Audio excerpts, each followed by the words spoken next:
So this morning I'll be sharing to you, my title is Soul Detox. So brothers and sisters, we know that times, these times is very difficult or chaotic.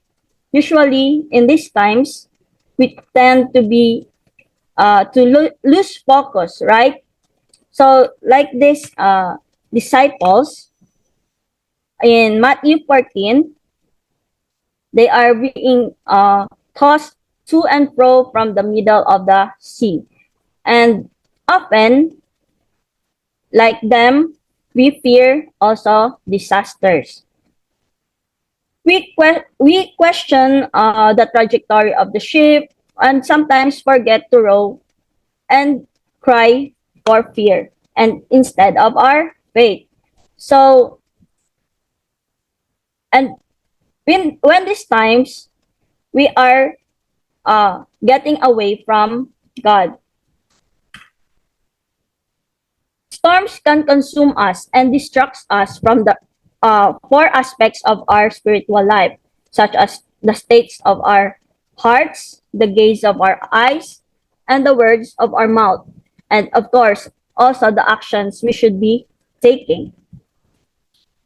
And before we knew it, we are likely in a serious need of a spiritual detox, a cleansing, recalibrating, invigorating soul treatment. So what is detoxification? Detoxification is also known as detox or sometimes called body cleansing. It is a type of alternative medicine treatment in which it aims to rid the body of unspecified toxins. Toxins are substances that proponents claim accumulate in the body over time and have undesirable short-term or long-term effects on individuals' health. So this morning, to detox our soul, we will be reading through the book of Psalms. They are raw, relatable, beautiful, and deeply convincing. There are so many truths to meditate on and prayers to borrow in this book, and it also promises to declare words to memorize, and there is just the correct book to begin our detox journey to the four key areas of our spiritual life. So, the first area of our spiritual life is our heart.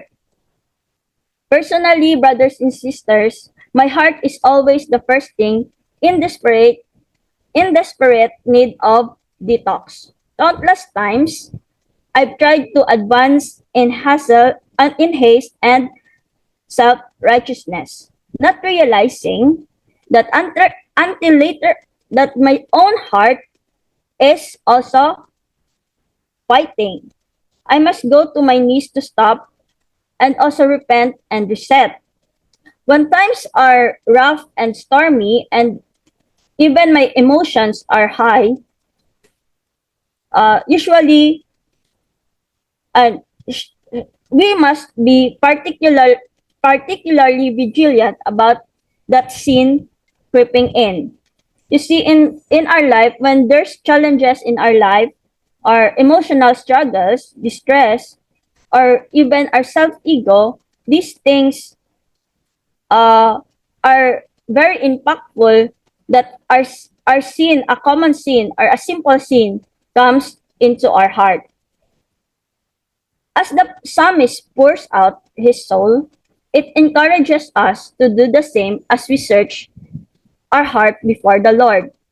In Psalms 26, verse 2, it says, "Examine me, O Lord, and prove me to try my reins and my heart."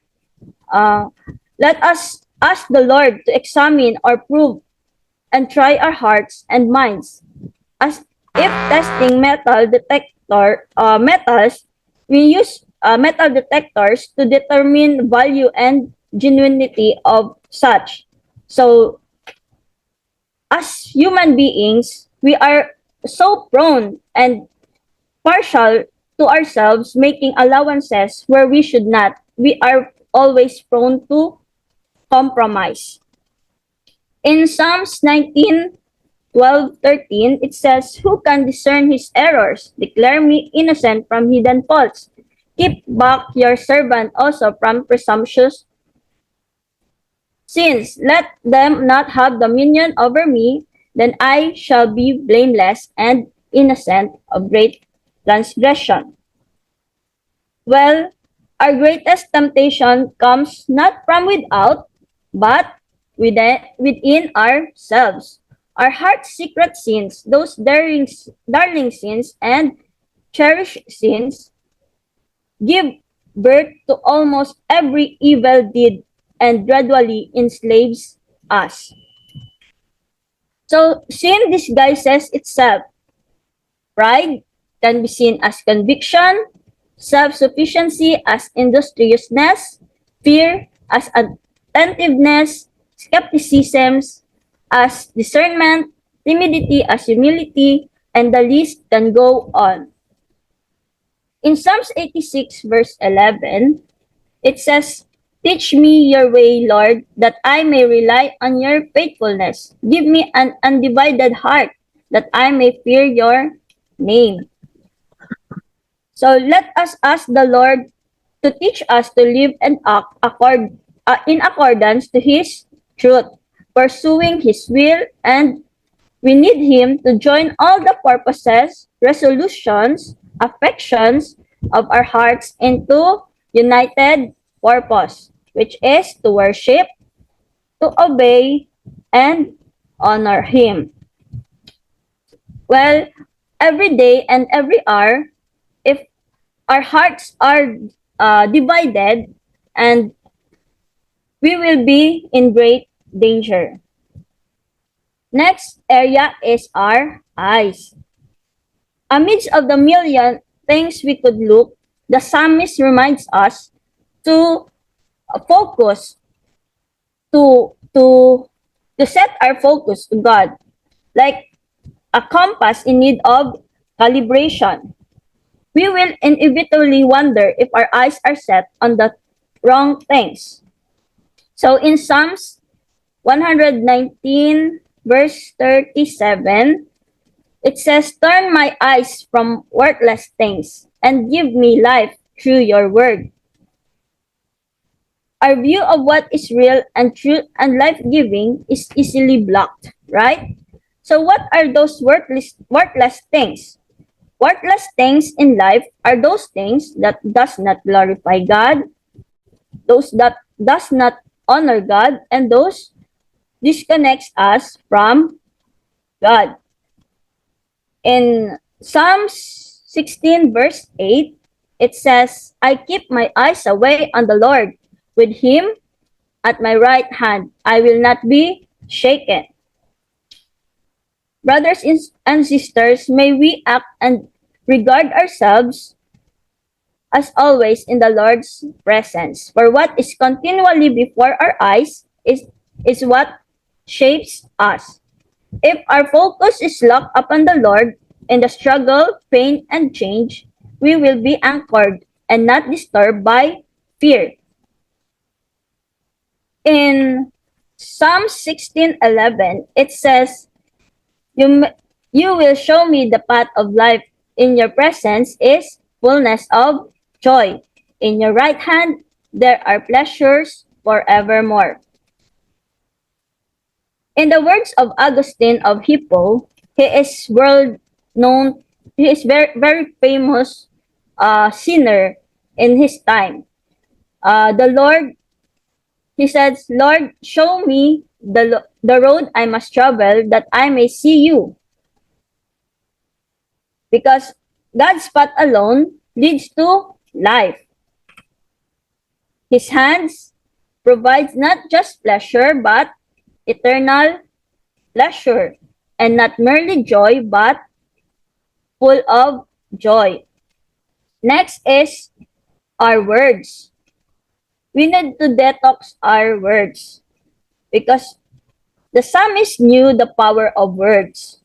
They use them to create beautiful poems of praise, to pierce the soul, and paint glorious pictures of God's character. Words have the power to build or break, to decimate or create, so we need to choose them wisely.